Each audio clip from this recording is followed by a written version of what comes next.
Je m'appelle Obama Saïsa avec des Alouettes de Montréal. Je viens de Oakland, Californie. Je suis le numéro 21. Et je n'ai pas français parfait, mais I'll do my best, ok?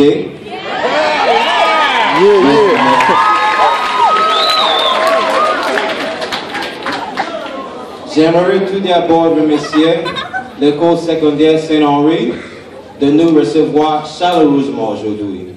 Aussi, j'aimerais également remercier Sien. Sien?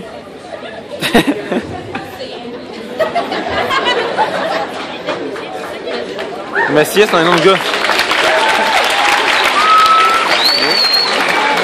Grâce à leur implication, le programme Ensemble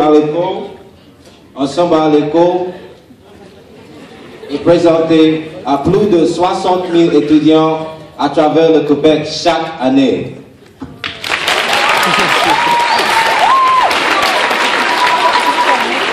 Et sans plus tarder, accueillons les menus de claque des Alouettes de Montréal.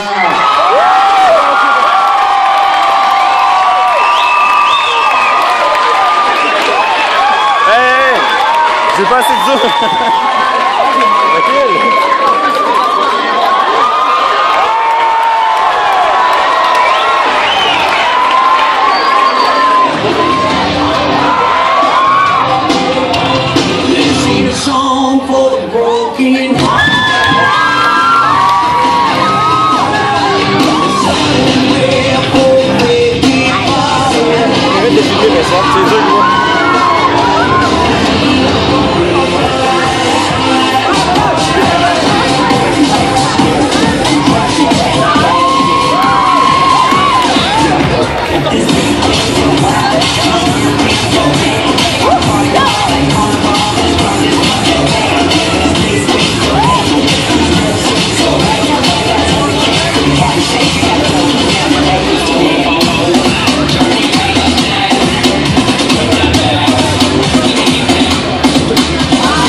Hein? C'est ça du milieu, là. Ah, ils sont tous sur checker. Le menu de claque des Alouettes de Montréal. Tu m'as un cartable ici? Et maintenant, accueillons les 9 joueurs des Alouettes qui sont avec nous aujourd'hui.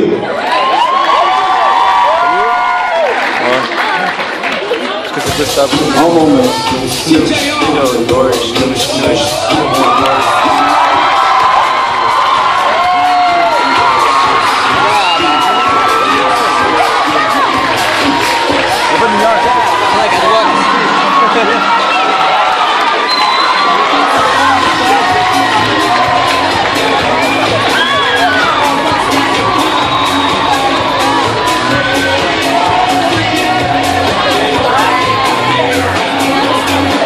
Trois corps arrière, c'est sûr, là.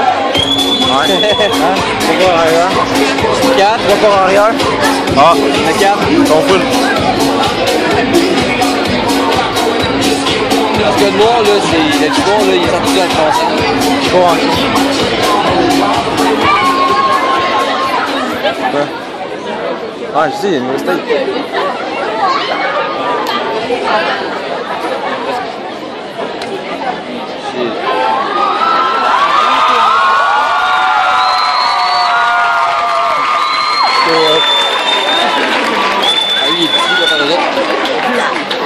Qu'est-ce qui se passe? Les Québécois. Bonjour, je m'appelle Sean je suis le batteur pour les Alouettes. Je suis né à Vancouver et maintenant à Alabama. Merci. Bonjour,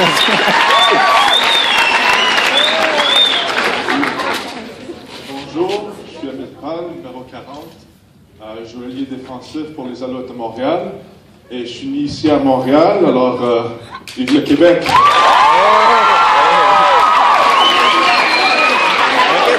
Alors bonjour tout le monde, ça va bien? Bien entendu. Alors moi je m'appelle Christian Matt, je rentre dans ma 4e saison avec les Alouettes. Évidemment, le numéro 51 et joue sur la ligne offensive.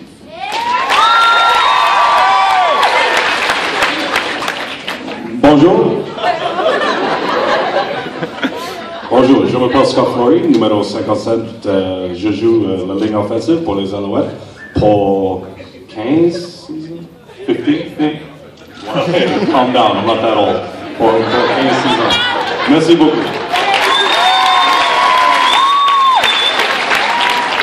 Bonjour, Michael Carter. Je m'appelle Michael Carter, je suis Canadien, je suis le numéro 26. Je suis demi-défenseur.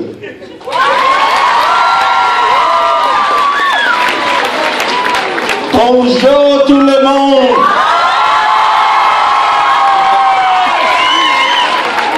Bonjour! That's all I got. Je m'appelle John, je suis allié défensif. J'ai joué pour les Alouettes depuis 7 ans. J'ai né New York. Merci. Bonjour, ça va? Je m'appelle Josh Burke. Je suis numéro 59 pour l'Alouettes. Je suis né à Windsor, Ontario. Et go Leafs, baby! Go Leafs! Sorry about that. I'm going to take the Canadians out 6-0, but that's all right. It's a different story for a different day. Anyways, very happy to be here, guys. Thanks for having us.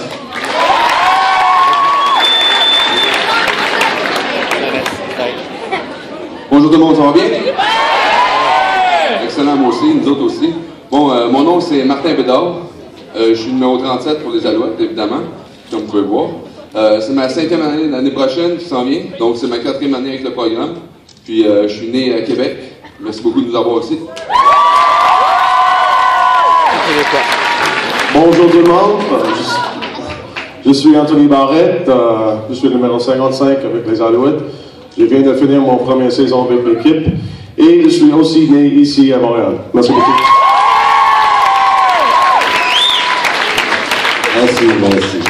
Merci. Maintenant, j'aimerais demander à Christian Matt de monter de la sienne. Qu'est-ce que c'est? Christian a préparé un témoignage pour vous tous aujourd'hui. So, Christian Matt. Merci beaucoup. Alors, aujourd'hui, ce que j'aimerais faire, c'est que j'aimerais parler avec vous autres de la persévérance, spécialement scolaire. C'est évident, cette semaine, c'est la semaine de persévérance scolaire. Alors, ce que je vais faire, c'est que je vais parler un petit peu de mon cheminement et comment je me suis rendu ce que je suis aujourd'hui. Alors, moi, je suis né en Nouvelle-Écosse. Alors, c'est pour ça que vous allez voir un petit peu des anglicismes pendant mon petit speech. Mais j'ai déménagé ici à l'âge de 1 an. Moi, mon père, il était dans la marine. Vous savez c'est quoi la marine? Ouais. Lui, il adorait ça. Il était passionné de la marine. Ma mère, elle était hygiéniste dentaire, mais quand on est déménagé ici, elle ne parlait pas le français. Alors, travailler au Québec, elle ne pouvait pas vraiment. Puis en plus, l'éducation qu'elle a eue en Nouvelle-Écosse, il n'était pas valide ici au Québec. Alors, elle ne travaillait plus. Moi, je suis le bébé de la famille. Mon grand frère mesure 5 pieds 5. Je suis bien chanceux. Alors, je ne me suis jamais fait battre par mon frère. Alors, quand on a déménagé ici, la vie était belle. Tout était beau, mon père travaillait, les enfants, on était contents. Mais à l'âge de 7 ans, mon père est tombé malade. Est-ce qu'il y en a ici qui savent c'est quoi la sclérose en plaques? Oui, la plupart. Alors, pour ceux qui ne savent pas c'est quoi, c'est une maladie qui attaque le système nerveux. Alors, moi ici, quand je parle, j'aime ça bouger mes mains. Je parle avec mes mains souvent. Alors ça, c'est de la communication entre mon cerveau et le corps. moi, mon père, il a eu un manquement de communication. Alors, au milieu de la nuit, il s'est réveillé, il était paralysé. Alors, mon père, il était dans la marine, mais maintenant, il était paralysé. Il ne pouvait plus travailler. Alors, il a perdu son emploi. Alors, je peux dire, de ce moment-là, notre famille a vécu beaucoup de moments difficiles et il a fallu persévérer à travers plusieurs choses dans notre vie, et spécialement financièrement. Alors, mon père ne travaillait plus, ma mère ne travaillait pas, il y a 3 enfants. Je peux vous dire, les nouveaux souliers, j'en ai jamais eu. Les nouveaux chandails, c'était ceux de mon frère, et comme j'ai dit, mon frère, il est tout petit, fait que c'était serré pas mal. Et puis, c'était comme ça en grandissant. Mais à un moment donné, en 4e année, j'ai décidé que je voulais jouer au football. J'ai eu un pamphlet à l'école. Ça disait, il vient de joindre avec l'équipe des Rebelles de Saint-Hubert, sur la rive sud de Montréal. Oui, on était poche dans le temps aussi. Mais, je voulais vraiment jouer. Mais à l'intérieur du pamphlet, il y avait des frais d'inscription. Alors moi, j'étais un petit peu jeune, 4e année, j'avais quoi, 8 ans à peu près. Je me suis dit, oh, c'est pas grave, mes parents, peut-être qu'ils vont avoir l'argent, ils vont trouver moyen. Sauf que c'était 200 $. C'est cher. Alors, je suis arrivé à la maison, j'ai montré le pamphlet à ma mère, puis ma mère m'a dit, Christian, malheureusement, on ne peut pas. On n'a pas l'argent, on aimerait bien t'aider, mais on n'a vraiment pas d'argent, c'est beaucoup d'argent. Mais ce que je vais faire, c'est que je vais t'aider à te créer des objectifs. Est-ce qu'il y en a ici qui ont des objectifs? Oui, en levant la main. Tout le monde, levez-vous la main, s'il vous plaît. Tout le monde ici, vous avez des objectifs. Que ce soit de faire un but au hockey, de passer votre année à l'école, s'il vous plaît. S'il vous plaît. Vous pouvez baisser vos mains maintenant. Que ce soit n'importe quoi. Moi, mon objectif, c'était de commencer à jouer au football. Mais avant ça, il a fallu que je ramasse les fonds pour jouer au football. Alors, qu'est-ce que j'ai fait? C'était l'hiver, quand j'ai eu le pamphlet, j'ai pelleté de la neige. J'ai ramassé des canettes à 5 cents. Pendant l'été, j'ai tondu le gazon. Puis en plus, est-ce que vous aimez ça de la limonade? Oui. Ouais? Pas la mienne. OK? J'ai essayé d'en faire de la limonade, puis j'ai pas fait beaucoup d'argent. Malheureusement, c'était pas bon. Mais, j'ai réussi. Pendant l'été au complet, pendant le printemps, j'ai réussi à ramasser les fonds pour jouer au football. Alors, j'ai réussi mon objectif. Puis c'est ma mère qui m'avait enseigné comment me faire des objectifs. Alors, à chaque année après ça, il a fallu que je mette de l'argent de côté. Il a fallu que je ramasse des fonds pour être capable de jouer au football. Puis quand j'ai commencé à jouer, j'ai tombé en amour avec le football. Moi, j'aime ça le football, je suis très passionné, c'est ma passion. J'adore ça, c'est ma vie. Mais tout au long que je jouais au football, où c'est que j'étais? Y a-t-il quelqu'un ici en levant la main? Oui, à Saint-Hubert, mais aussi à l'école. J'étais à l'école tout le long. Puis je peux vous dire, en vérité, l'école, au début, j'aimais pas bien ça. Je trouvais ça difficile. J'étais pas bon à l'école, je passais mes cours, mais j'avais pas des super bonnes notes. Alors, à un moment donné, quand j'étais en secondaire, ma mère encore, elle s'est assise avec moi, puis elle m'a dit, Christian, si tu n'as pas des bonnes notes, je ne peux pas te laisser jouer au football. Tu es trop concentré sur le football. Moi, je veux que tu aies une carrière après le football si jamais tu te rends professionnel. Alors, les études sont très importantes. J'étais jeune, je me disais, oui, man, je le sais, man, regarde, inquiète-toi pas. Mais moi, dans ma tête, je me disais, le football m'a emmené loin, puis je vais vivre après le football, je ne suis pas inquiet. Mais, avec le temps, rendu secondaire 4, secondaire 5, ça commençait à cliquer un petit peu. L'hamster tournait, parce que je voyais que tous les joueurs autour de moi voulaient être des professionnels. Alors, pourquoi moi? Pourquoi moi, je serais capable de devenir un professionnel? Je travaillais fort, je mettais tout ce que j'avais pour être le meilleur joueur de football possible. Mais là, je commençais à questionner. Alors, je continue mes études. J'ai été au Cégep Vanier à Saint-Laurent. Parce que, pour ceux qui ne savent pas, au football, pour être éligible dans le repêchage de la Ligue canadienne, il faut avoir joué dans au moins 4 ans universitaire, le football universitaire. Alors, il fallait que je me rende jusqu'à l'université, même si je n'aimais pas beaucoup l'école. Mais moi, je voulais devenir joueur de football. Alors, au Cégep, c'était plus ma mère qui me disait « Christian, si tu n'as pas des bonnes notes, tu ne peux pas jouer. C'était rendu les coachs. Les coachs disaient, tu n'as pas le droit de jouer si tu n'as pas des bonnes notes. Fait que je me suis forcé un petit peu plus. C'était difficile, mais j'étudiais un petit peu plus. Puis en plus, depuis que je venais de la Rive-Sud, il fallait commencer à gérer mon temps. Alors, c'était un des outils que j'ai utilisé pour m'améliorer avec mes études. Parce que j'étais sur le métro, sur l'autobus, ça prenait 1h30 d'y aller à l'école le matin, ça prenait 1h30 le soir, j'arrivais chez nous à 10h le soir, je partais de chez nous à 6h30, 7h le matin. Alors, gérer mon temps, c'était très important. Et après ça, rendu à l'université, c'était encore pire, parce que c'était encore plus dur, plus difficile. Mais j'ai continué, parce que j'avais un but, j'avais un objectif. Je voulais devenir joueur professionnel. Mais, en même temps, je me disais, comment je peux améliorer mes études si je veux devenir joueur professionnel? C'est là que je commençais à penser que le football puis l'école, c'est très semblable. Moi, au football, quand j'écoute mes coachs, quand j'écoute l'entraîneur-chef, ils donnaient des bons jeux, puis on gagnait la plupart du temps. On s'amusait, c'était le fun, parce qu'on gagnait. Mais quand on n'écoutait pas le coach, est-ce que ça allait bien? Non, ça allait pas bien. Alors, on perdait.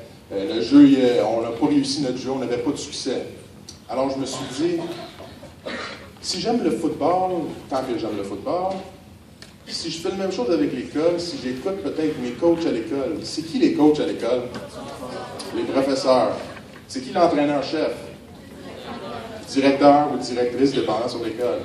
Alors, quand j'ai fait la liaison entre le football et mes études, je commençais à avoir encore plus de succès. Alors ça, à l'université, j'ai eu beaucoup plus de succès. Et grâce à ça, je peux vous dire maintenant que j'ai gradué de Concordia en récréologie, puis c'est grâce au football. Moi, c'était ma passion. Ici, est-ce que vous avez des passions? Oui, parfait, c'est bon, tout le monde a tous des passions. Moi, ce que j'ai fait avec ma passion, c'est que je l'ai utilisé comme outil. Moi, je l'ai utilisé pour me motiver à être meilleur avec mes études. Parce que saviez-vous qu'en carrière de joueur de football, ça ne dure pas longtemps? Vous pensez que ça dure combien de temps à peu près, une carrière de football? 15 ans. 15 ans. On a M. Fleury ici, c'est 15 ans, oui. Mais pour plusieurs joueurs, ça peut être 1 an, ça peut être 2 ans, mais en moyenne, c'est environ 3 années. Est-ce que 3 années en joueur de la Ligue canadienne, c'est assez pour le restant de nos jours? Non. Alors, on a besoin de quelque chose après le football. On a tous fait nos études dans des niveaux universitaires pour être capable de, après le football, de transitionner dans un autre emploi. Alors, pour nous autres, le message que j'essaie de vous donner aujourd'hui, c'est que si vous êtes passionné, suivez vos passions. Puis en même temps, utilisez votre passion comme des outils pour persévérer à travers tous les temps difficiles, que ce soit à l'école, que ce soit avec nos familles, avec nos amis, n'importe où. Et c'est pas mal ça le message que je vous donne aujourd'hui. Et je vous remercie pour le temps que vous m'avez accordé. Et maintenant, ce qu'on va faire, c'est qu'on va passer une période de questions. Alors, il va y avoir du monde avec des micros qui vont passer pour faire des questions. Puis ça peut être pour n'importe qui est assis ici, ça peut être sur quelque chose que j'ai dit, n'importe quoi. Alors, on peut commencer avec la période de questions.